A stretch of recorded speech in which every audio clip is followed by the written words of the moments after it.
Hi there, Graham Fletcher here, professional McKenzie friend and divorce coach. This video is going to cover what is an undertaking in family court hearings.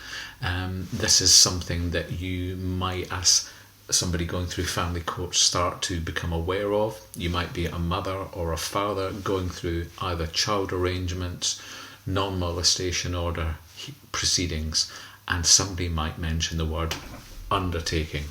So what does an undertaking mean? Well, an undertaking, my understanding of it is, having been present as a McKenzie friend in hundreds of family court hearings, an undertaking is when you are asked to give your word to a court that you will not do a number of things in the future.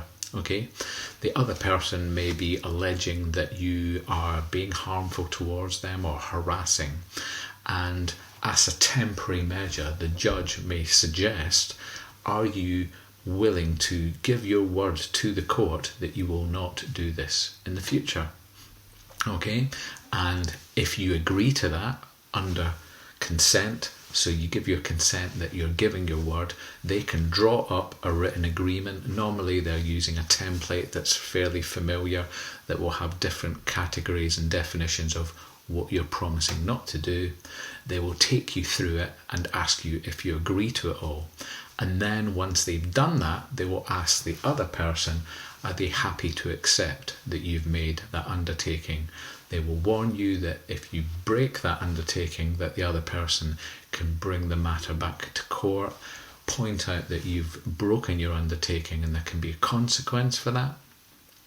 And that's the general principle at play.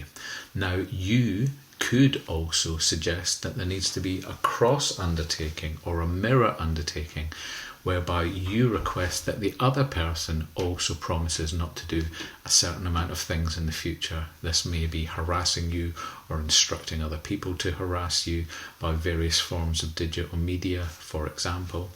And that can also be helpful as well. But again, the principle would be, will the other person agree to the cross undertakings consensually, so that things can be written down in a court order and they've been consensually agreed, and then they can be recorded within the wording of an order. If cross undertakings or an undertaking is given, sometimes a non-molestation order application will subsequently then be considered dismissed, because there's protective measures going forward that mean that the undertaking covers what's going to happen in the future.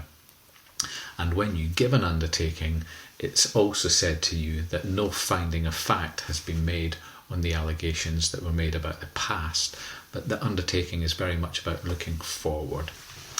So I hope you find that helpful if you're going through family courts. I'm somebody who could help you through family courts without using a solicitor or barrister, as your McKenzie friend. If you'd like further information below, look at the link here that's about what a McKenzie friend is, or you can give me a call on the number below as well. And please subscribe to my channel, and I hope you find it helpful. Take care. Thank you. Bye.